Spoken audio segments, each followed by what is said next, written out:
So I'll go ahead and send a copy of this after, so it should be very easy to get. And I put together just a quick slide of everything that Denise wanted to go over. And they're very basic. I'm actually going to build out a little bit more stuff for you guys here in a bit, and send that to you after our training so you can use this as a tool to get you started. So my contact information, anytime you or any of your team members need any assistance whatsoever, you can contact me directly. If you can't get a hold of me, you can always pull Josh back into, and he can try to get a hold of me or be able to answer any questions as an alternative. So the main 5 things I wanted to go over based off of the email that was sent is setting up different access to different licenses. I understand that there's going to be certain people that you only want to have a folder just for them and they can't access others, and vice versa. So we'll show you how to get that going first and foremost, and then how to set up a survey and how to deploy the survey using our system. And then also I'll show you how to manage different surveys that were sent out by different groups or different people with licenses, and how to keep track of the results. And then I know that you do a common question calculation, how to pull the data and apply the calculation. And then we'll do an analysis overview of the tools that we have that we use for real-time analysis. Is there anything that I missed on this or would like to be added, or we can maybe save it for another time? I think this is a good start. Okay, great. So they're pretty bland. I'm not going to lie, they're pretty bland, but I wanted to show you just some of the basics, and then these are just some help files that you can go back and look up really quickly when you need to do these. So the first thing you want to do is we're going to just set you up with an account, which I believe you have. Once you're set up inside here and you're logged into Survey Analytics, the first thing you can do as a main administrator, Denise, is you can click on your email on the top right-hand corner here, and this will open up some of your account overview information. This will include where you can add additional users. So with the license that Josh put together, you're allowed to have multiple users. So you can set those up on your own. If you don't want to, you can always email me and just say, hey, I need to set up these people. And all you simply have to do is just click on add a new user, give them the email, password, and then give them access or security sharing options. These are not set in stone, so you can always go back and change those as you would need. And then once you get inside here, you can also go in and manage the permissions, excuse me, manage the permissions of the folders here. So by clicking here, you can access all the different folders. Click on permissions, and then you can tell who gets access to what. Now, I highly recommend for main administrator, if you want to share folders of yours, don't share your main and default, even though you can. It's a lot easier if you create a new folder and then share those. So to simply set up some new folders, all you need to do is click on the Surveys tab, and then scroll down to where it says Add Folder on the bottom left-hand corner here. And then here you can create as many folders. Once you create a folder, you can then go inside any kind of folder, click on your options, and then you can excuse me, move those. So if I want to pull that out and add it to a test folder, you can move your surveys over. So if you know someone who's new, who's being added on, and you need to pull some from your default into other folders, you can manage it in that fashion. Any questions about this initially? You did a move. Is there a copy if you wanted to take one and move it into another Yes, absolutely. area but using the same base? Okay. Absolutely. So you can do that. options here, including rename, copy, move, or delete. So you can, we've got all those. Other things you can do here is if you click on any of the folder names, you can click on the settings, and scrolling down here, you can also rename the folder. You can change the user, so if there's any administrative changes, you can go inside here and make changes. And then if you are setting up some dashboard accounts, which is just people who are needing just the reports, they don't need to touch the survey, they just want to look at reports, you can add them and say which folders they can access to look at just the reports. If you need to add what we call dashboards, you can add them, but if you want them to be dashboards, I need to change them administratively. So you just email me who you want to have just access to reports, and then I can set that up for you. So that's fairly easy, and you can see again, how easy it is to jump into any survey, change your permissions, and manage those around. One thing I do want to note that once you give someone the access to edit the survey, not only will they be able to edit it, but they will also be able to view all the reports as well. So there's, if you need to restrict anyone from doing any edits from the reporting side, unfortunately, we don't have a system that will do that right now. So I do want to be upfront with that.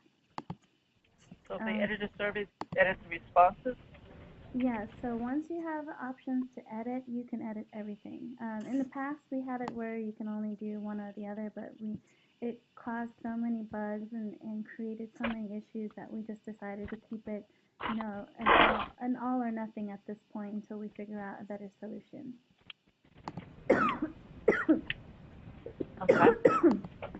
Okay. Okay, great. So that's just, basics on setting up the license. And if you want to go back and visit any of these help files to show you how to set up the folders and permissions and stuff, these are available for you to do those. So let's go ahead and move on to the fun stuff, which is creating the survey. And you guys have used a survey tool before. You've used Survey Analytics, or what have you used? No, just testing it, not using it. Oh, okay, great. Marketing had used Question Pro, but none of us on the call were a part of that. Oh, okay. So let's go ahead and kind of jump into the capabilities of what we have for the tool. To create a survey, all I have to do is click on the Surveys tab. And to start off with a brand new survey, we've got 3 options that you can kind of go down. You can copy a survey template and also add additional questions. This is a great place for people to start with if you've never created a survey before. If you have, then you can jump to either start a survey from scratch or a Word doc. The most popular is just the one from scratch. It's very easy to use. You just want to give it a survey name, and then you can select what folder you would like it in. And then you can also select the different layouts. This isn't set in stone, and if you want to customize your layout later, you can also go back and do that as well. I'm just going to select something. This is a social media button. If you want to have people do a Facebook Connect, then you can click here. If you don't care for it, just leave it blank. Now, I have a quick question. Yeah. As far as the layout and the options, like we have with our Broadridge colors, would we be able to bring those in? Yes, you can. If you're familiar with some CSS, I'm actually familiar with CSS, and this is just an example of a CSS website that I go into. And what you can do is you can select the template that you like. Oops, let me go back to that one. I'm all over the place here. But once you select the layout or something you like but you want to change some colors, you can always go in and go down to where it says customization. So you can either pick one of these. Either you want the survey to be customized or you want the organization customized. And we can open up this. And then you can add in your codes. And generally speaking, if you just add these particular codes into like your background or whatever, then you can change the colors. And if you don't, if you need some assistance with that, we'll help. Happy to help you with those to make sure we can match those colors for you. I mean, and also, what about our logo? Would we be able to? I've imported a logo. Yeah. We can import a logo. Yeah. Yeah. So you can import your logo here, and then you can add those to your headers or your banners or whatever. So here's some examples of a couple of logos and pictures I've added. So these are just some of the people I've worked with in the past. So you can just add those, and then you can just you can add it, set it as a banner, so it'll be on every page, or you can embed it into your headers or your footers as needed. So we have a lot of options in that area, so you can customize that out as well. All right, very good. Any other questions about that? No. Oh, okay, great.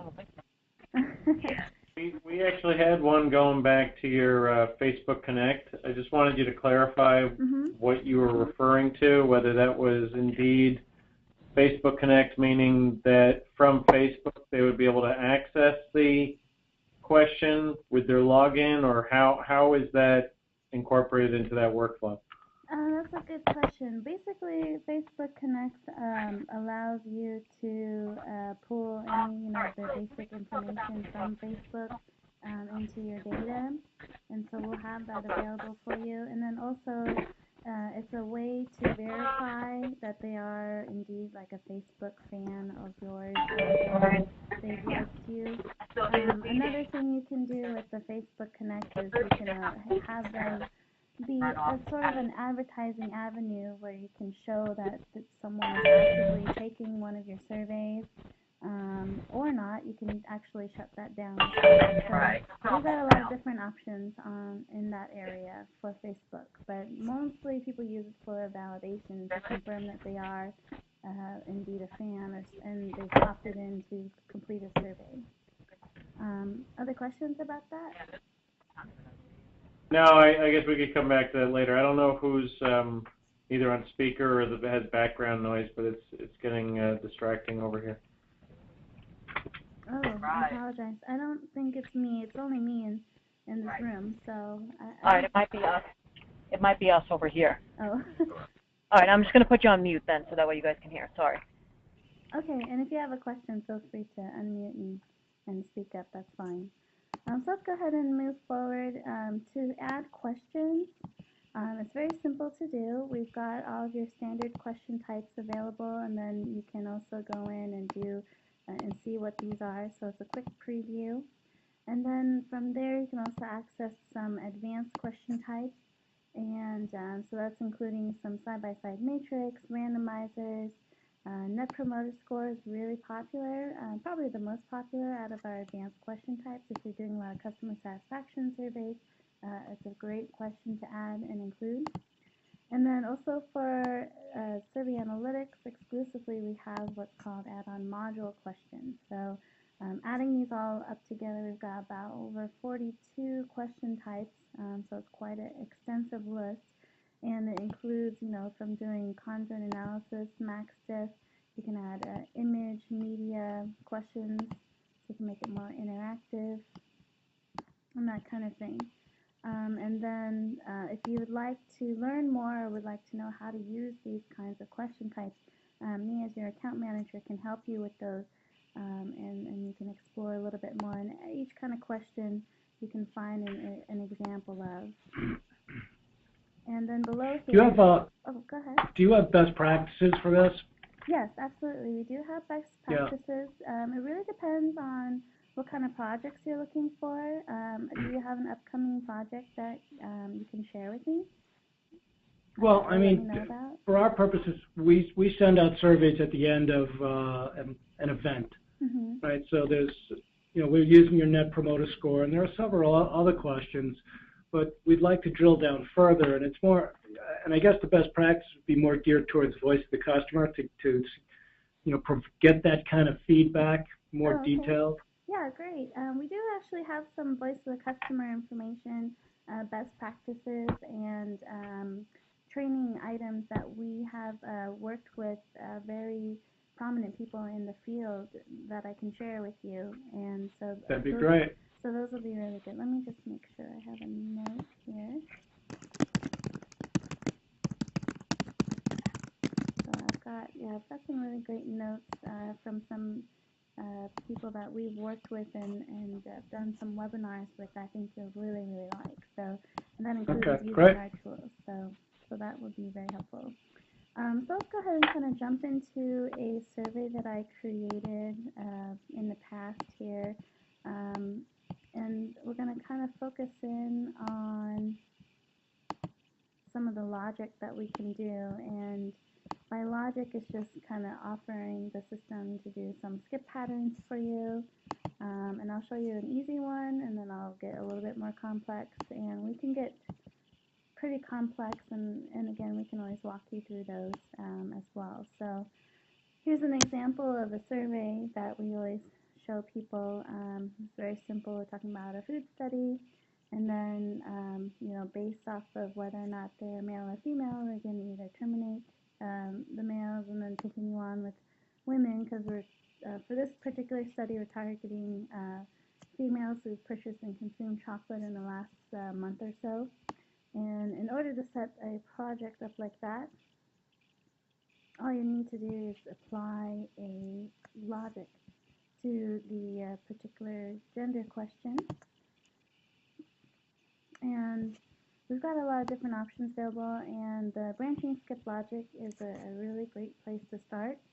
And just click on that. And for our answer options, if we are going to terminate them, you can just mark them as terminated. And then for females, I'm just going to go ahead and push them to the second question. If they don't answer anything, then we're just going to terminate them. But obviously, they're both branched to something. So we're going to update, and you can see that it's been successfully updated. And you can do a preview and test all of these out as many times as you like. And you can clear all your data out before you send it out, and I'll show you how to do that before I do the deployment. So for males, we want them to be terminated. And you can see I have my banner there. And then you can close it out. I've got it connected to Peanut Labs. So if you want to test it again, you can just go back in as many times as you like. And so this will take you to our next question. The next question I have, I've also applied another kind of logic to it, where it's also a branching question, where I'm asking, if they've purchased coffee, tea, ice cream, or cake, or chocolate in the last month or so, and if they haven't, I really don't care if they've selected coffee, tea, ice cream, or cake. I just care whether or not they have selected chocolate. And so for that particular case here, we're just going to go ahead and do no branching for those. And then if they do select chocolate as one of their options, I do want to branch them. Now, if they are picking everything but chocolate, we want to apply a terminate option on those because they don't fit our survey, or you can even select another follow-up question and terminate them down the road. Anyone who's none of the above, obviously they don't fit what we're looking for, so we can also terminate those as well. So it's just a little bit more complex, but still very easy to apply. And we can go back to the survey that I had pulled up here.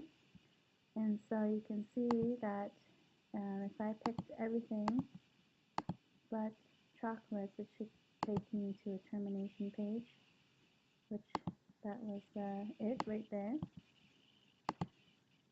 And then if I did select chocolates, then it would take me to the next one. So I can add some additional follow-up questions and kind of move it through as well. So I've got some validations that I've added. And an example of a ranking question.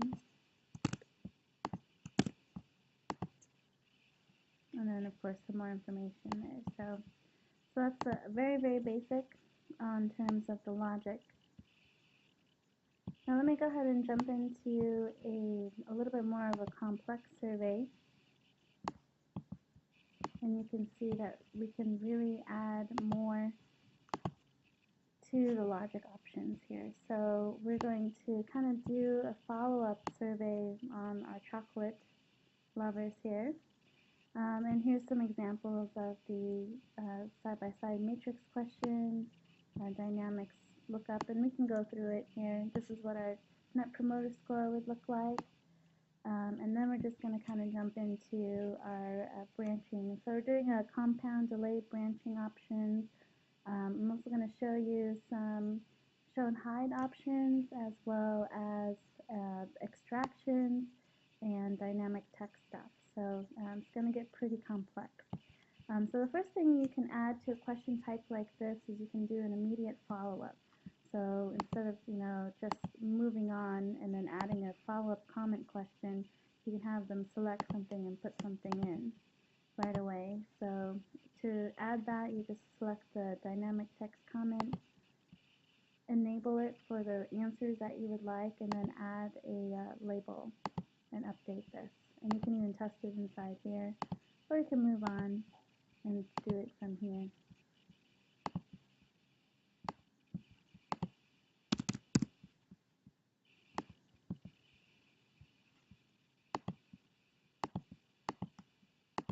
Just going to continue on. And some other options that you can also add here if you're going to do what's compound or delayed branching. Compound branching or delayed branching is basically branching based off of questions much earlier in your survey, or you're compounding particular answers from particular questions. So if they answered and said, I have an income of $60,000 and I purchase chocolates at least 2 to 3 times a month and also purchase online at least 2 to 3 times a month, then for this particular one we're going to filter them through and ask a follow-up question. So that's an example of a compound branching option. And then you could also pull information from much earlier in the survey if you would like. So if you'd like to do something like that, all you'd have to do is apply it to the question above. I have a follow-up question here for those who match that particular spec I'm looking at, which is the 60K, 2 to 3 times a month of chocolate, 2 to 3 times a month online. If there's an online store, how likely would they purchase? And before I get there, you want to apply it to the question above. So select Add and Update Logic, select Compound Delayed Branching. And let's go ahead and pretend that there's nothing available here. I'm going to go ahead and open this up. And the first thing you would want to do is apply or add a logic criteria. And a logic criteria basically gives you kind of the building blocks or the direction that your survey needs to go in. So you can give it any kind of thing. So if I want to do high income, say for instance, you can pull it either from the responses in your survey, or if you are going to upload an email list with some custom variables or information about the clients that you already know, then you can select this. So we're going to go with the responses, select next. Now this is going to pull up all of the survey questions that we've already built. So if we're going to talk about high income, we want to talk about the range question about their income. And then for this particular case, I'm just going to target 100K for now. And then you can also do equals, greater than, less than, and you can also include an and or option. So if you want to compound additional criteria, you're more than welcome to. And if not, you can just go ahead and delete those and then take those out. And now I also have a high income. For this particular one that I'm going to put together here, I'm going to just do high income online purchases. We're targeting 60K or above, 2 to 3 times a month of chocolate purchases, 2 to 3 times a month of online purchasing, And if they match that, then I can pull up the remaining questions that I've created and ask some follow-up questions. So if it was the online store, if they match, they'll go to question number 9. And if they don't, you have an otherwise option. And for me, I'm just going to have them go to question number 12, but you'll also have options to either terminate them, move them to the thank you page, or if you'd like, you can even chain them to a brand new survey. So you can create a separate survey and push people down a brand new survey as well. So here I'm just going to go ahead and go with the age range, add and update your logic, and then go ahead and close that. And before I go and do some previews of that, I wanted to also show you a couple of other things. So you can also add for any demographic information, you can add some quota control options. So you can just click on quota control here. And this is great for those who just want to say, hey, I want to survey just 1,000 people and 1,000 people only, but obviously you know that in order to get 1,000 completes, we need to, send it out to more than that in order to meet our numbers. But if you want to target particular quota limits, you can set those here and say, I only want people between, 200 people between each of these age groups, so I can get an even age group. And if they don't, and once I complete that and get that quota, then I want to, say that they're over quota limit. And then so you can set up your over quota limit to the right here. So for myself here, I'm saying anyone that's 18 and under, I'm going to terminate them from the survey because they're not what I'm looking for. But I am still gathering a bit of data because you never know. And then also with anyone that's 19 and higher, I've got over quota limits. And then any of the terminate survey, over quota limits, or thank you pages, you can customize those to be really personal and thanking them for their time. So you can set as needed. So update this here and go ahead and close that out for your demo information or your limits. And you can apply these to pretty much any kind of question. As long as you can see any of these options available, then that kind of logic is available. So it doesn't have to be demographic questions. It can be, what kind of cell phone do you have? And if you want only, 50% Android, 50% Apple, then you can set up a quota to make that happen. Another option that you can do with the logic is that we have some show and hide logic inside here. So if you want to jump in here and hide particular items from particular groups of people, you can. Once again, you'll need to jump in and add a logic criteria. And once you set that up, I've got my example here. I've put low income, which I defined based off of question number Q5, which is 0 to 40. I'm going to go ahead and hide those if needed. And then anything that just has select, those are going to be shown no matter what. So you can go in and change those and add an update logic here. Another thing that you can also do is on the same exact question, you can also apply an extraction and anything else that you see below. But here I'm just going to go ahead and select an extraction. These are really popular if you've got multiple select questions. You can do some follow-up questions, for anyone who selected these answers. And then you can extract them to a multitude of question types. So either a multiple choice question, a text input, rank order, constant sum, or a multiple choice matrix, which is another word for rating scale. You can also add a reverse extraction, and then you can save that. Once you have that out, then all you have to do is go into edit and then add your instructions or question text, and then it will appear as a XTR below. So anything with XTR, key 13, shows that it was extracted from the question on top. So I'm going to do a very quick preview of this so I can show you what this would look like just with high income. Actually, let me just do a low income one. I'll jump over a couple things quicker. So this should skip the question about the online store, and it doesn't open up the dynamic text. And even if I have the 2 to 3 months there, it just goes directly over to age range.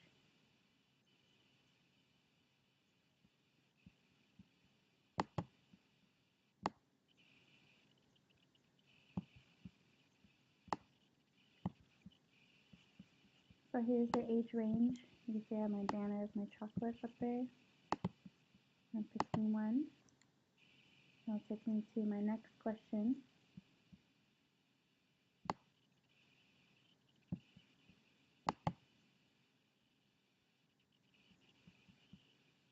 And you can see that with the show and hide options here that it is hidden Claudio Carrillo and also I think I can't remember which one it was, but it was, let's see, which one was it that it hid? Oh yes, Chocopolis. How could I forget? So you can see because it's low income, it will hide some of those. And then I'm just going to pick the ones that I've heard of, and then those will extract over to which one my favorite is.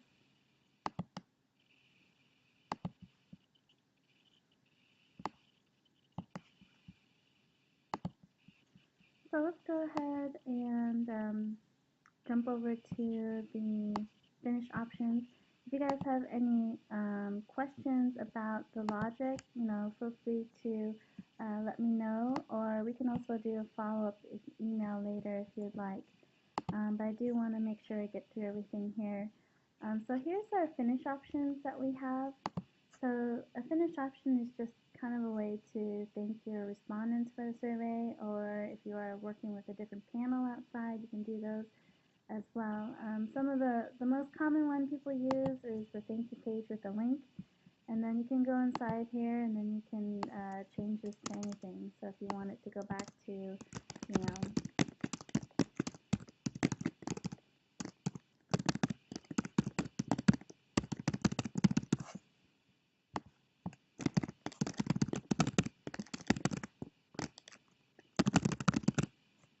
so if you want to go back inside here and change the website address and then the text link, and then you can change your message below, you can.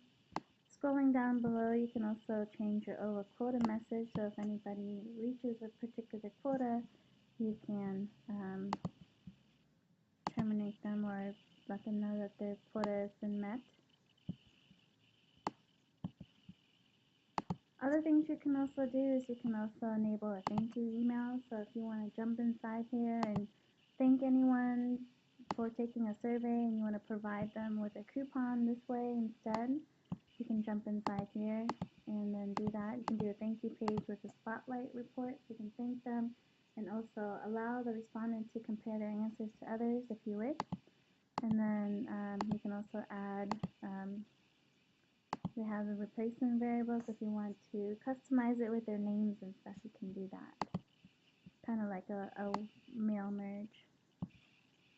Another great thing about using our tool, if you send the survey out from our tools, or if you use one of these, we have what's called an action alert. And basically, an action alert will allow you to be notified anytime someone answers the survey in a particular way. So if you're interested in doing that promoter score and you are meeting a lot of people or anyone who's scoring, at least 3 or below, and you want to be notified of that, you can set it up in the system to let that happen. So once again, you want to set up your criteria if you don't already have it.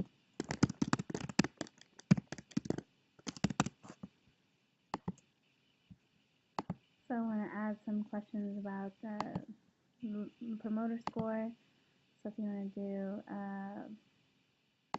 less than 4, you can do that. And anytime someone scores less than 4, you'll be notified. And once you set that up above, once you set up your criteria, then you have to jump into your configuration, and then you want to find what which one that was. So I've got mine here at low score. You can also choose multiple ones as well. So if you want to do lower score and other test examples, you can. And then you can jump inside here and either have it emailed to yourself, which is the survey administrator, or a distribution list. And these people don't have to have an account with Broadridge. They just need to be on the list. So you can say it's from yourself.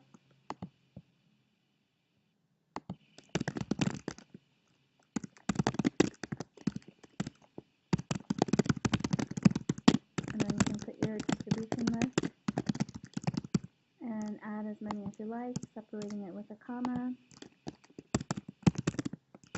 And then you can put a note.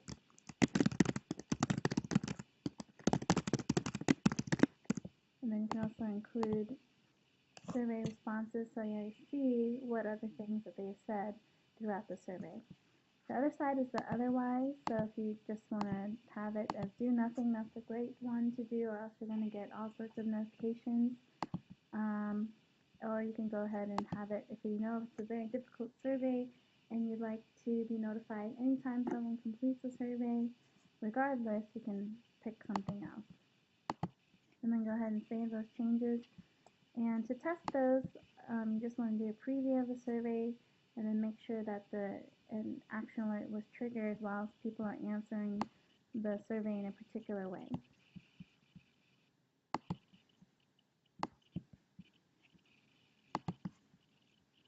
So those are just some things that you can add to your survey while you're building it. I do want to focus in on the next thing, which is going to be deploying your surveys, just the different send options that we have, how to upload an email list, how to manage that, and how to edit and send out your invitations, and also do reminder emails. So we have a send survey option. Now, if you're planning to use our system to send out surveys, this is the ideal situation. I'll show you how to do that within our system and how to track it.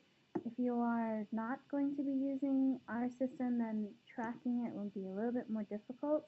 And so you would really need to be able to gather a lot more information in the email or in the different survey in order to be able to differentiate who is who. But for our cases here, our send options, you can see we automatically generate a survey link. You can customize the survey link to something interesting. You can share it on Facebook, Twitter, LinkedIn, all sorts of places. And then if you just want to do a quick test or just want to send it out to a few people, you can just copy email one per line, or if you've got a list already set up, you can just pull up that list and then send it out. And then you can edit your message here if you'd like, and then send that out. You can also choose to track your responses or keep them anonymous. You can also add additional custom variables. So if you want to add additional custom variables inside the survey, you're more than welcome to do so. And you don't have to do it in this page either. There's another page you can also do this in. Hey Esther, it's Mike. Yeah. Quick question.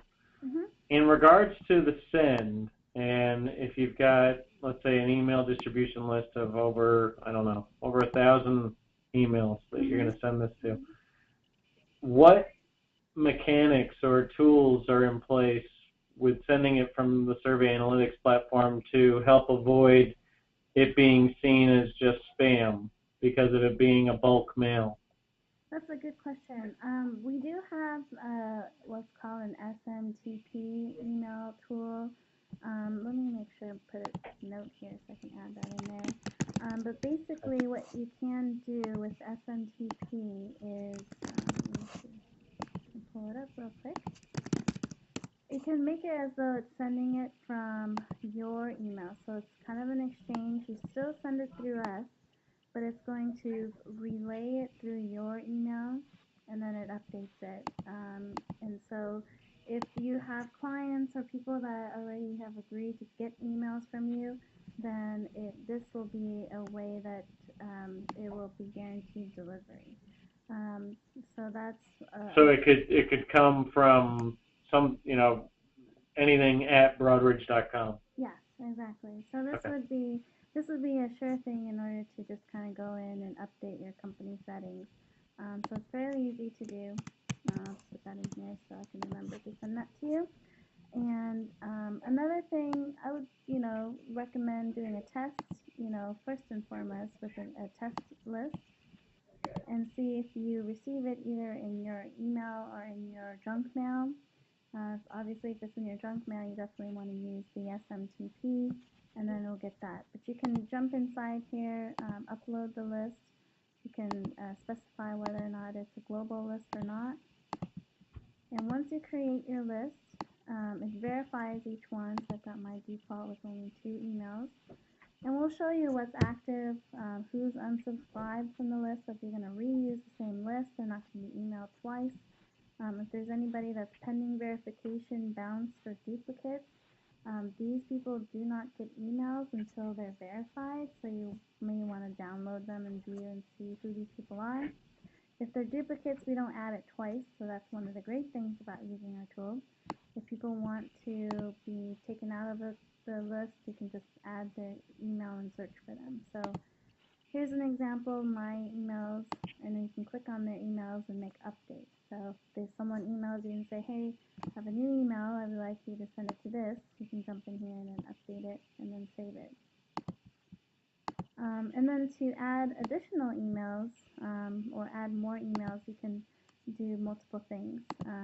One of the things, if you are going to be adding some custom variables or you have some additional client information you'd like to include, you want to go to the form, choose the upload format, and you can select, up to 255 variables. So there's different kinds that you can also do. So if you know you're going to add a passcode and you know you're going to do 255 variables, that's one of an option as well. There's different things that you can do. If you just need email, first name, last name, you can keep it simple. Once you select the format, then you want to choose the file. So you can select one of many files and then upload as needed, and then it will continue to upload. Each email list, so each account you can have up to 100,000 emails saved on here at one time. And if you need more than that, let me know. If you guys would like to go down a route where you want to save history of who's taken surveys or some panel profile information, this isn't the tool to do that, but we do have a panel tool that you can add on that does that. Is that included in your, I'm not aware if that's included with your account. I'd have to check with that. Ask Josh. Yeah, I'll ask him, so to see. Let me see. So we don't need to go down that route yet until you guys are ready for it. But once you have your list here, you can download it, update it, and then you can go back to your invitation again and create a new survey invitation so you can customize this. So here's another window in which you can change this if you'd like. And save it as needed. You can also change your mail settings. So if you don't want it to come from the mail administrator and you want it to come from something else, it keeps your email more anonymous, instead of getting tons and tons of emails, you can change it in here. You can also change your link text from start survey to something else, like click here to begin. And then the email settings, you can change it to something more generic if you would like. So to do a quick preview of what a template would typically look like, so this is an example, and then once again you can click here to send, and so it kind of looks like that other page where you pull up the list that you want, and then you can go ahead and click on send email. Once you have sent out an email, you'll see what's a recent delivery. Right now my email list is being queued, so I should get something soon. But then I can also look at the distribution history for this particular survey, and you can see what's sent, what's being viewed. You can click and see who exactly it was sent to, what's viewed, what's your participation rate. And then to increase your completion rates, you can also send out reminder emails automatically. So we just target those who are marked as incomplete in the survey. So if they haven't completed the survey, which means they haven't gotten to the finish page or the thank you page, then they're going to get sent another link and they can start where they left off. So they're not going to start from the beginning.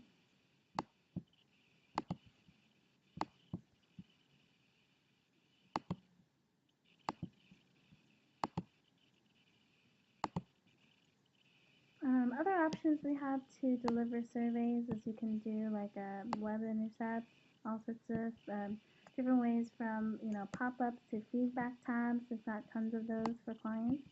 And then also if you just want to send it out in other ways like a web intercept or social media options. So if you want to apply QR codes and you go around and post those in your on your windows or inside of circulars, that would be fine. So you can do all sorts of different things and have people take surveys in a multitude of places. So that's our survey deployment options. Any other questions about that before I jump over to some reporting?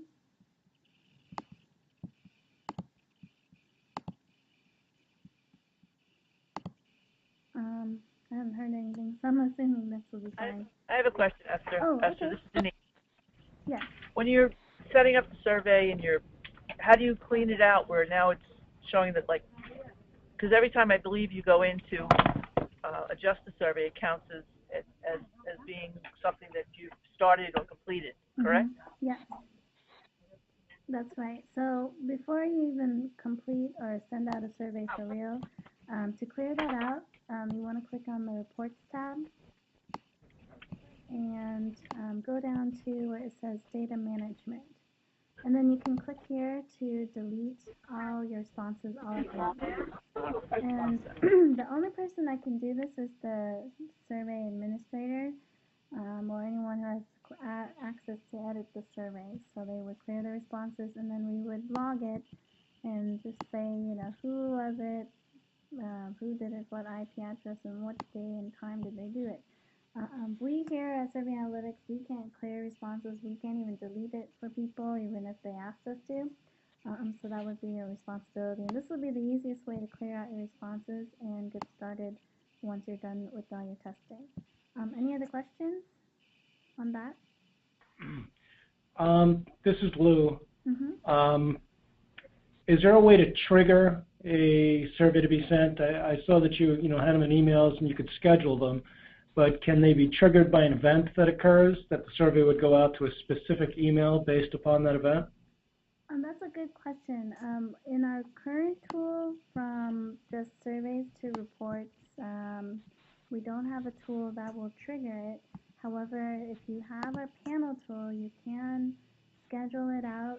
We also have other ways that you can deploy surveys where you can send out push notifications via mobile. But the main one that can do schedules is the panel tool. So you can go in and schedule kind of like how you set up the email, but you would schedule it or send it out through our panel tool. And then from here, you'll be able to make the scheduling as needed. Any questions about that? Yeah, is there an interface where we could do the programming? Inside here, yes, you can. So if you purchase the panel tool, then you can jump inside here and set up an entire panel. So everything you've seen from setting up the email to, jumping into member profiles and also doing, let me just see if I can find, it was actually a pretty new item that we just added. Just 1 second here.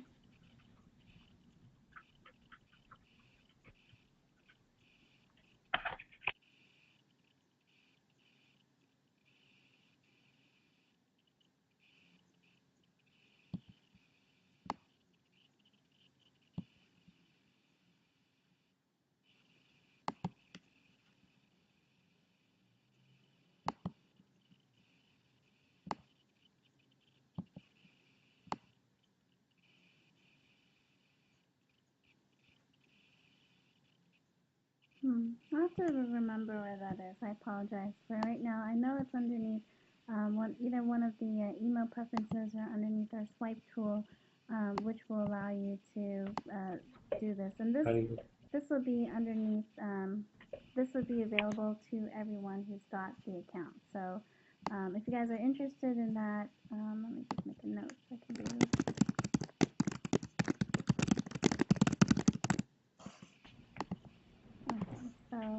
But I do know that you can go in here. I'll need to figure out, because I know we just added it like 2 weeks ago, and it was in beta, and I know we've slowly rolled it out for anyone who has a panel, but I think because this account isn't really attached to a real panel, that it's not here. So, but we do have that. So that is, if you want it to be triggered based off an event, or you know for a fact that you're collecting all these emails and you want it all send out on, you know, on Monday as a follow-up from an event on Friday, you can do that. Okay. Other questions about the deployment options at all? You know, it was going back to the testing and off of something Denise was asking about. Once the survey's gone out and you use, let's say, the admin account to do another test or something like that, are you able to identify the admin user and just clear out anything in reporting or any actions using that, having to do with that particular account? Yes, you can do that if you want to kind of jump in and you're doing some testing. And we do this quite often if you have clients or you have a current survey that's kind of whirling but there's some issues, you can always run a test by going to the Reports tab, going down to Data Management, and after you've tested it, usually more than likely you'll be the last person on the test, and then you can pull it up based off of the response ID. These numbers are random generated by our system, so if you know you're the last person, you can go to the very last one, pull you up here, and then review, and then you can also review the data, make sure it's you that put in all the stuff here, and then you can delete it as you would need. So once you okay, so the response ID isn't associated with the user necessarily. Not necessarily. It's based off of just if they have at least given you at least one answer in the entire survey, they're issued a response ID. But it's not directly related. If you want it to be directly related, you want to make sure that you either ask questions in the survey that ask, what's your email, what's your name. So I think it includes your email, doesn't it? If you deploy it, because I think when I was doing tests, even if they didn't complete it, it gave me their email address if they went in and...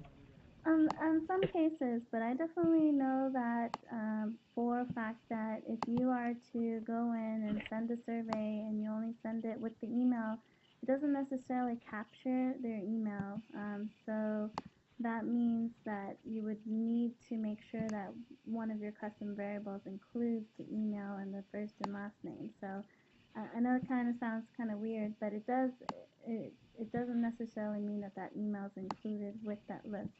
We are trying to work on making that happen, but right now, if you want it to be included, you have to kind of duplicate it twice in your upload list in order to make that happen.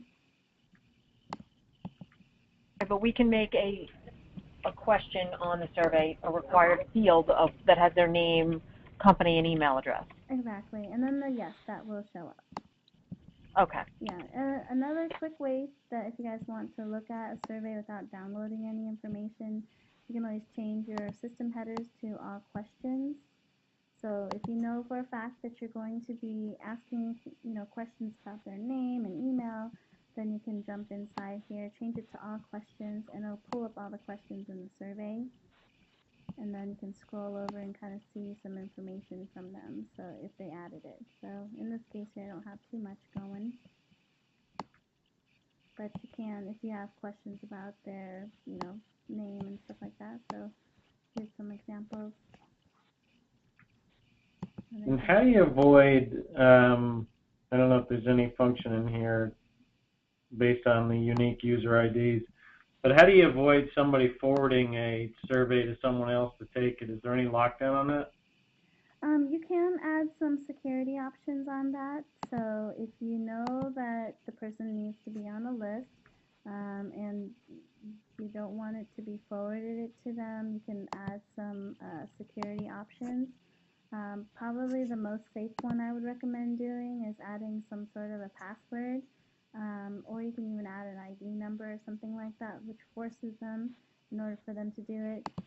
Another thing that you can also do is you can apply some, let's see here, some display options. Actually, it's not under display options. It's under my global optional. Sorry about this. Should be under security, yes.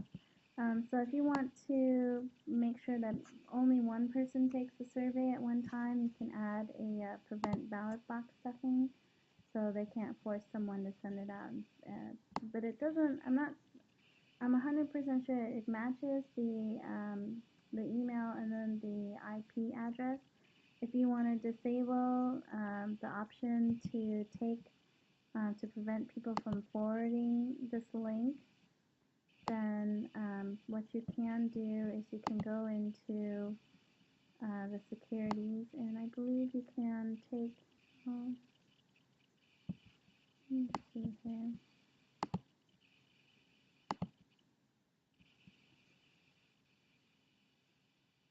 If you want to add that one to your list, that's fine too. Yeah, and we had an option inside here, and I'm not sure if they changed it or not, but we had it where you can go in and get rid of the icons to forward it or post it on Facebook.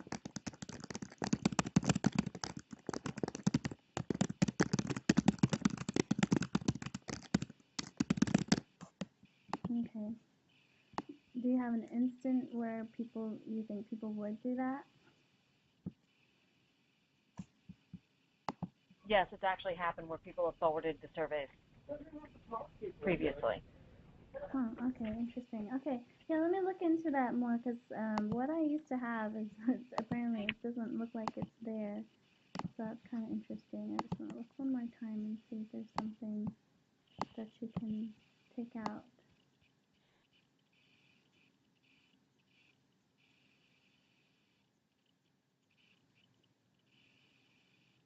Okay, well, we do have this one where you can make sure that the social network toolbar is disabled.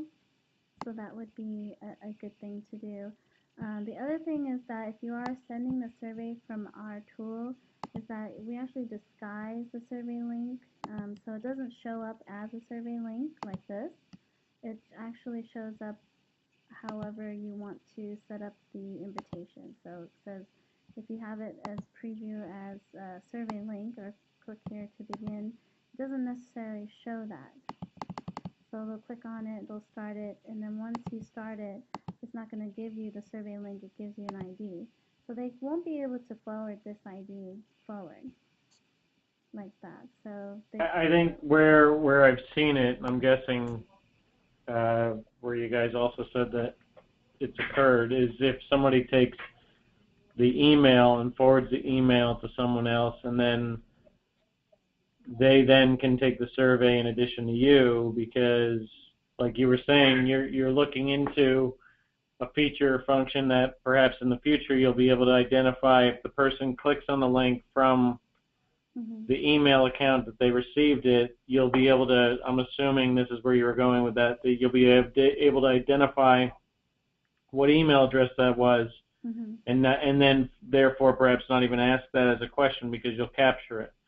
But if you have somebody that started a survey from their email, and then whether they complete it or not, they decide to forward the email to someone else, can that person start taking the survey? Yeah, that's a good question. I think probably if that's a serious issue, to add a validation or a security on it where you will require them to either have a password protection or something from inside there to validate their email and password, then that would those things would work. And so another thing, if you add that in addition to adding it with the prevent ballot box stuffing, then just because they forward the email on doesn't necessarily mean that they'll be able to take it. So those things will disable people from taking it over and over. So by adding those two, I think that would help. But let me just make sure, I'll verify that to see. But I think that would be an option. Yeah, because username and password, I mean, I could still pass along my password, you know. Yeah, you could do that, but if you include the unique respondent disabling option, that will only allow that person to send it out once. And that once an email and password has been logged in as being used, they won't be able to log in and take that survey. Right. So it's whether or not, without that requirement, and I'm assuming, would the user create a username and password, or you're assigning it out? No, you as the administrator would be able to assign a username and password. So once you upload. And is that randomly generated? No, not necessarily. You can actually, I mean, you can go in and generate, a list of passwords either through an Excel spreadsheet, and just kind of drag it down if you can just use numbers. So you can do it that way, or if you have a list of passwords that is very common with your company, you want to add it inside, you can do that.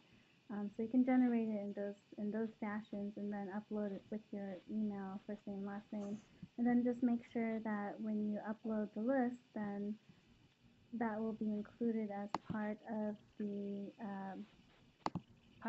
format that you want to set up. So it would be inside here that you would create the format. Does anyone have other questions about that? No, I think if you could just look into it a little bit more for us. Okay, yeah, definitely I will, and I apologize, I don't have the initial answers, because I know that we've made some changes to it, so I just want to make sure I have the correct one for you, so I'll do that.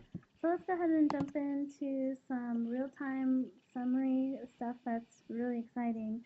One of the great things about our tool in comparison to others is that you can do a lot of real-time reporting and analysis, and a lot of people kind of they can give you the data right away, but in terms of being able to, go around and click and look for, segments and that kind of stuff, we really beat them a lot in that area. So here's an example of just a real-time summary of what's happening in this particular survey. We break it down with all the different question types, so you can go down and review. Here's one with the, oops, I passed it. So our Net Promoter Score with the questions. So you have some questions. We're going to be able to share that, and then also if you'd like to download this report, you can. Other things you can do is if you want to look at particular participant statistics and you just want to look at some completed surveys or just anyone who started, you can review that and see. This will take you down to the response viewer again. You can look at particular people and click on them. If you need to make any edits to people's surveys, you can also do that by going to the response viewer and then editing the response. And only an administrator can go in and edit it, so if you need to make some changes, you can update it one by one.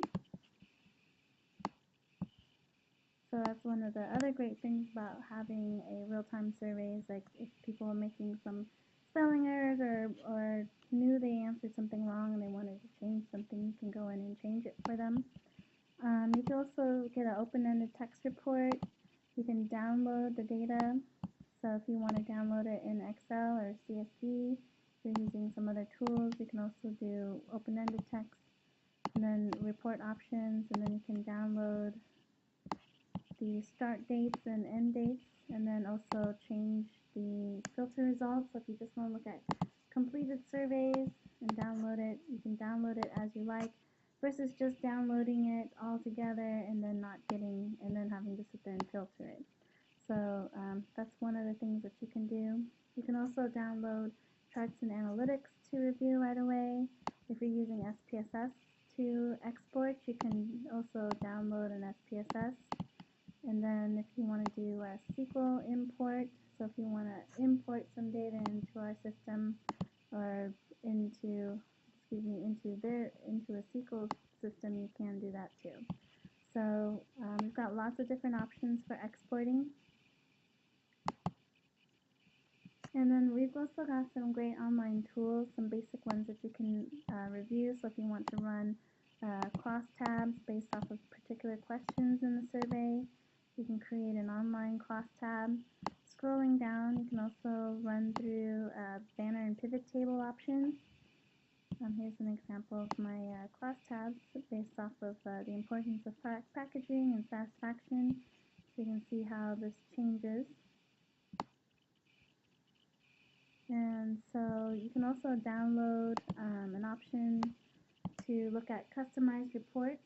So if you just want to look at a report, and this is where, for Denise, if you want to just download that one particular question from a survey and just get those answers, this is where you would download it from. And then once you have that, you can edit what kind of questions you want to share and download it from as well. So you would I could take one question from like 12 different surveys and just put it in this customized report? No, actually you wouldn't be able to do that, but if you just needed to download one question, I think this would be the tool that you can run it with. No, but I'm just saying if I wanted to consolidate, if we asked the one question across all surveys, is there overall satisfaction? Mm-hmm. So I wanted to extract that one answer from each of those surveys and park it somewhere. Could I do that? No, that's not possible to do. What you would need, and I wrote that down actually in the email here. So if you need to do an email where you would extract, it would have to extract just one question from the survey, then you would have to use the export data and then download. So she would have, basically what you're saying is that she would have to export each survey. Yes, you would. Each question from each survey. Each question from each survey. Yeah, we do have an export tool that can do. I think I'll have to also just mention this to Josh because this was one of the things that we had identified up front, if I recall, Denise. Oh, okay. Yeah, let me talk to him, but I do know that we do have an export tool that can, if the survey is exactly the same from top to bottom, like every single question is the same, then yes, you can do a consolidation of the tools. But no, the questions aren't the same. It would just be one specific question. It's one specific question for, say, 12 business segments that are worded slightly different. So the question would be the same. The question is basically the same. Yeah. That wouldn't, I mean, if the question, I mean, the wording doesn't have to be the same. It has to be the exact same question types in that same order in order to work. So does that make sense? So basically everyone, say the overall question, that's basically the data that we're trying to pull. That would have to be question number one for every survey across each business segment. Yeah, but it has to also, all the rest of the questions in those surveys have to be the same kind of question type. So if you have, say for instance, the first question is a multiple choice question, next question is a matrix question, the next question is this, then, and it's all the same questions. It doesn't have to be the same wording, but if it's the same question template, and it's the same number of questions in the template, then yes, you can consolidate those. Well, that's not the way the surveys work. Each group asks different questions, so they're not going to be the same. Yeah, the only question, there are only like 5 questions across all groups. So those are the questions we wanted to pull and consolidate them to get an overall view of how clients are responding. Okay. Yeah, that's unfortunately that doesn't work that way. So here's where we have our consolidation tools underneath our analytics tool, and then you would do an export of the report, and then you would select which surveys you want to consolidate, and then you would run a consolidated report. If it's not exactly the same, so say for instance these two, you run a consolidated report, it can't combine. So that's not going to work. And obviously it sounds like that's not the case. for you guys, so that's not going to work. I'm trying to think if there's another solution that we can possibly do to collect that data separately, but still have it as part of the one survey. One thing you can do is, depending on where you would like that survey, I can probably recommend to do what's called either a chaining survey. And so, once someone finishes taking a survey, you can apply a logic to any kind of question and then have it chain to a brand new survey if you need to. And then, so you can see that it would chain to a whole new survey, and then you can say, oh, I need to make sure that this Net Promoter Score question will get answered over here. And you can only add it either on the as a separate question on the top, and then it goes into your new question, or the Net Promoter would have to be at the very end of the survey in order to have them filter into this as well. The great thing about doing a chain survey is that it will include information from what survey it came from, why is it going down this route, that kind of thing. So when you are looking at just the Net Promoter Score as a question on a different particular survey, then you can see, oh, this person came from this survey, this person came from that. So you can do it that way. I don't know if it's an option. Is it in the same part of the survey, or is it in different parts of the survey? We can set it up where that could be the first question on every survey. Yeah. And so I would recommend doing that. So what you can do is you can create a Net Promoter Score question on its own.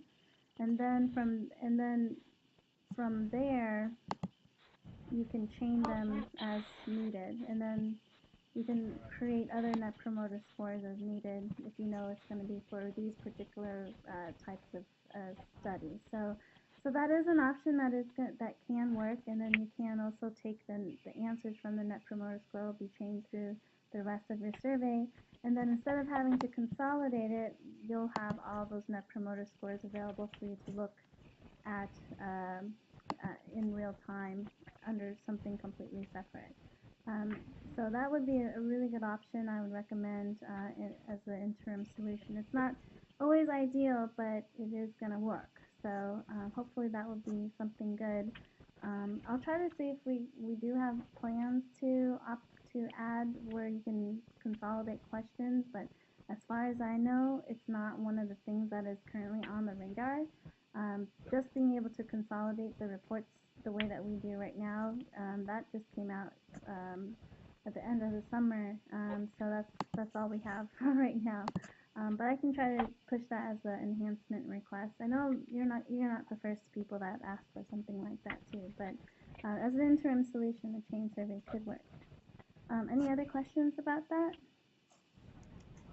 Also, what about Go ahead. as far as we had spoke about applying like a formula to the response. Mm-hmm. Like if a client answers on the overall satisfaction excellent, apply like 100 like points to it, somehow calculate a formula mm-hmm. For their responses. Yes, you can also do that. We do have, let me make sure if I can scroll down here. Oops, that's not the right survey.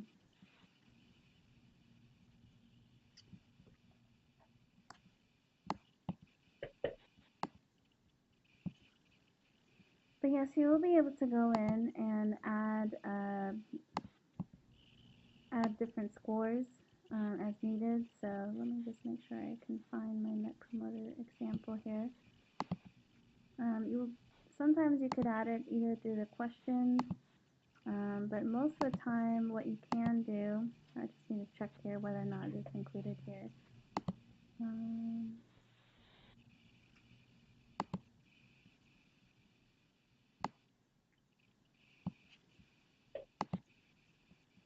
So there's one thing that you can also do is you can add a scaling.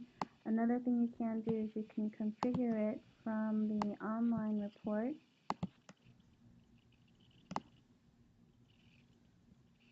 Oops.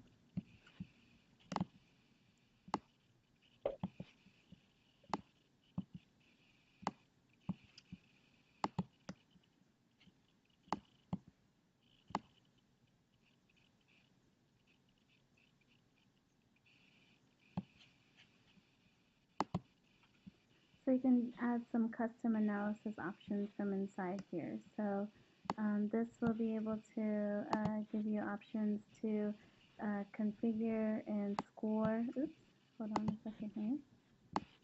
And so you can add a scoring model and include values to each of those answers. So this would work really great, and then you can see your score for each of the individuals who responded on those ends. Any questions about this?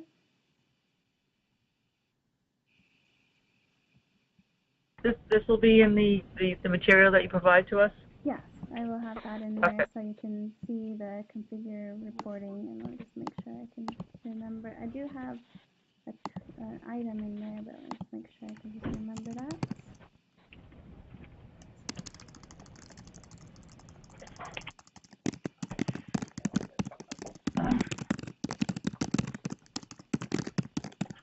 Okay, great. So that's one of the things that you can include. And then from the reports as well, you can also do some data segmentation. So if you'd like to go in and filter data based off of, either responses in the survey or custom variables or time, or you want to add time to responses or custom variables, you can add that. It goes down the same route as how to set up a logic criteria, so it kind of looks similar, or familiar, I hope. And once you set that up, you can go inside here and create different filters. So I've got one for 60K, and then also anyone that's under 40K here. So if you want to compare different income ranges and how they answer the surveys, you can click there and then click on more actions and do an online comparison report and download as needed, so you can mark and see how different they answer particular questions. Other things you can also do with the data segmentation to really drill down into them is you can, if you just want to download just that particular group and do some analysis or get a PowerPoint or review a summary text, you can also do that from here. For these kinds of segmentations, we only take into account those who have completed the survey, so we're not counting anyone who's answered the question but they didn't complete the survey. So that's one thing that you do want to note. Any questions about segmentation? I have another question. Mm-hmm. Currently, the way we send out surveys, senior management, they get emails for each survey. How would they go in just to look at, like in a survey format, to look at the surveys without like a report, just actually get like a snapshot of the actual like response, where they can scroll through and just look at individual responses? Those are good questions. Are they looking at individual responses for each respondent person, or do they want to look like at an overall? Sometimes they look at the individual responses that come in. Oh, okay. So if they want to do that, you can also, this is a report link, so if you want to email this out to whoever to take a peek at this, you can just add their email and add a personal note about this. If you would like to share individual responses, you can also look at the response viewer. Oops, let me scroll down to, you can make this a little smaller so I can get this all in the window. Oops, why this doesn't work.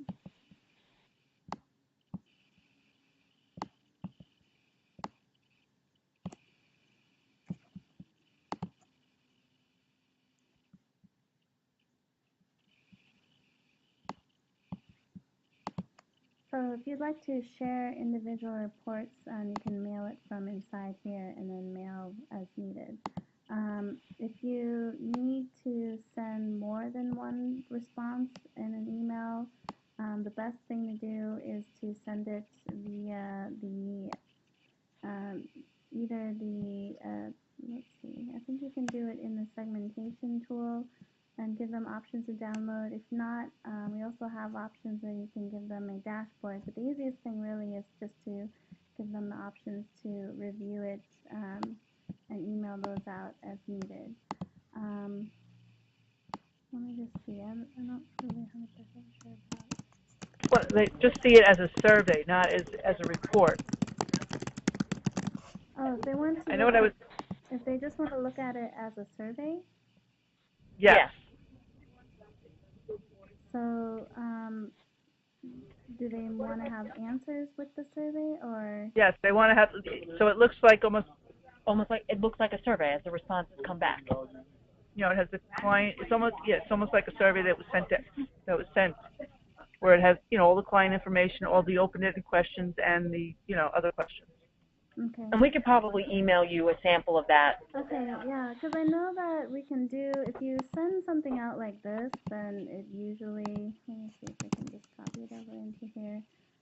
This is what they will receive, so they can see it.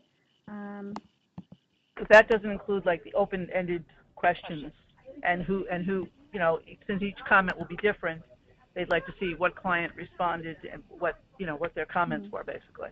Yeah, I think that we can either do it on an individual basis, but if you want to have it in a consolidated report, I'm not 100%, I don't think we have that. But if you can send me an example of what you guys are currently working with and how they prefer it, I can try to see what is coming close. That would be great. Yeah, I'll do that. I don't really know. I don't really know if we have something like that. Like we do have this pretty close, and then we also look at individuals. And if you need more than that, then you would have to probably do an export of the report, and then you can download it and send it. But it's not the same as sending an email report, but that is an option. So you can jump inside here and then include open-ended text and then download it to send. So that's the only other option I think we have for right now. But if you would like to send me an example, that would be great. Any other questions about reporting? See under Response Viewer, what is, if you go all the way down, one of the tools that says Response Viewer, what is that? The response viewer is just looking at the individual response IDs again. So this is kind of where we spent a little bit of time. So as I said earlier, it opens it up, but it doesn't necessarily give you all of them, and it doesn't give you in that style where people look at the email and stuff. So you can change it to questions, but I mean you can't really this is an online report. You can't download this to share. So you can only look at it on an online basis. Just a really quick way to just see how things are happening. Are there any other questions about the reporting options? I had a question about, I don't know, maybe future functionality. I think I asked this question several months back, but are you guys getting engaged in word spotting? With word spotting, yes, in terms of being able to pick out particular words and track particular words. Yeah, so you've got an open-ended or a comment field. So if we were looking to find out how many times a specific word or phrase was being used, could we find that? Yeah, we have. We're working on building out what's called the social media tracking. So this will allow you to look at current keywords. It's not currently available. It's here, but it's not currently available. So if you even try to use it, it wouldn't work. But you can include keywords from your surveys and then also track anything from Twitter and Google. So it's still being built out. And so when do they think that's going to be ready? We're hoping for Q1. We've got a lot of things we're trying to get done. Unfortunately, we've got a bunch of other things our clients want us to do, so we're trying to balance the both ends. So we're doing like a huge revamp on our conjoint analysis tool, our MaxDiff tool, which I've been heavily involved in, and then also adding the social media tools, which people can track, keywords from not just our tool, but all over the place, so you can match and see what your surveys say in comparison to what people are just naturally saying out there. So, so those are just some of the things that we're really looking forward to providing. So, as a very comprehensive way to analyze your data in the future. But it's been pushed back. I mean, we were hoping to get it out this year, but it just doesn't look like we're going to make it. Because we've just really pushed the panel tool big time, because we know that it's kind of the new thing. It's got all of the items that a lot of people will need, which includes, scheduling emails and stuff like that. So we've really pushed a lot of our efforts for this year into this particular section. So that's kind of where we're at with that. But I definitely think the analytics is going to improve more once we include the social media aspect to it as well. Thank you. Yeah, no problem. Does anyone have any other questions? We can always go over in the future with additional, questions that you guys might have, or additional training that's particular to a project in the future. We'd be open to doing those for you as well. Okay. Yeah, I think once we get started on this, we'll probably want to circle back and schedule something again. Denise? Okay. Yes, definitely. But I have a question. Currently, I'm using it I think in the test mode. When do I have a special logon, or just use my username? How do I get? Yeah, you should be able to log in with your username and password. Let me just verify whether or not it's in the. Yeah, because I'd like to start to do the administrative stuff and then go from there. Okay.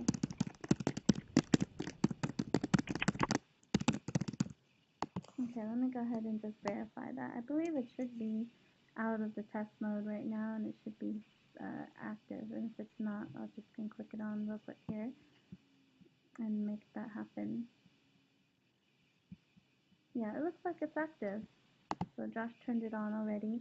So just go ahead and log in using your username and password, and then you'll be able to, let me just make sure one thing here. I think that the main administrator would still, no.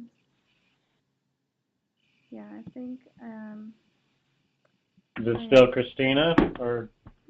no, it should not be, but I should be able to And then switch those out. So we've got one main administrator across, just for our company, and then Yes, you do. getting back to sorry, go ahead. Yes, you do have one main administrator who will be able to control everything, so that would be Denise. Okay. We do have multiple admin accounts. So. Yes, and then you can add those on the way I showed you earlier. Okay. I'll add you on, Mike. Oh, gee, thank you. Yeah, so, I mean, when do you guys anticipate your first project going out? I think Denise's will be before mine, but mine relies more on the API discussions that are still, I want to say they're almost complete, but that won't kick off until, it's either going to kick off by the end of the month or beginning of December. Mm-hmm. That we'll start looking at the API integration of the tool. So I'm going to be utilizing the survey functionality less from the branching perspective, but more from the customization perspective of both, features, functions, and it being fed through an API onto another website. Mm-hmm. So we'll want to see when it comes to, thanks for putting that in there, when it comes to being an admin on my side, if that suffice, or if, the thing I don't want Denise to run into is that she has to wind up being a gatekeeper for me as well. Mm-hmm. With something that, is completely different in respect to the use and the business case of how we're applying survey.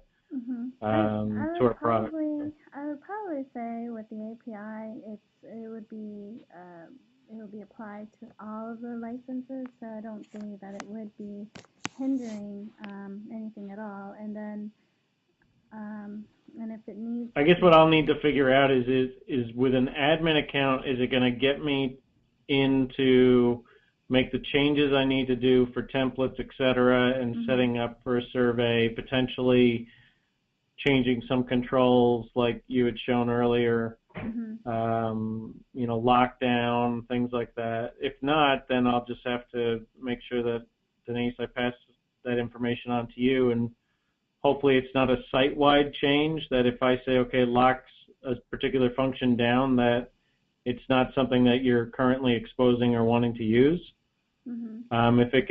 If we get into that position, Esther, then obviously we'll be reaching back out to you and Josh. Yeah, we don't. Another thing that I know that my clients have done in the past is that instead of using one particular email, such as Denise's, but rather just to put out a specific email just for surveys, like Career Builder's got one, like survey creation at careerbuilder.com. And anyone who has that account, as long as the other person's out, they can log in and make their needed changes and administer as needed. And it's only for people who have that authority to get into that email or use that email can use that and make that happen. And I do that with I have like multiple administrators using just a more generic email, and you'll still be able to group it and get your email. So if any notifications need to come through that way from our system, you'll be notified. So that is another option you might want to discuss if you're afraid that only Denise can do everything, but rather you be able to get one email and make sure that no one's logged in if you need to go in and jump in and do something from that email. So that is something I probably would suggest if you're concerned about that. Well, we'll see. Okay. And have you talked No, I appreciate that, but, we'll see. I don't want to, honestly, I'm okay with Denise having full control of it. Oh. Okay, no problem. Anyway, I mean, we're very flexible. We can make this work either way. Have you had any conversations with our development team on API by chance, or is that Not recently. Not recently. We're waiting to our project, like I said, is kicking off sometime this month.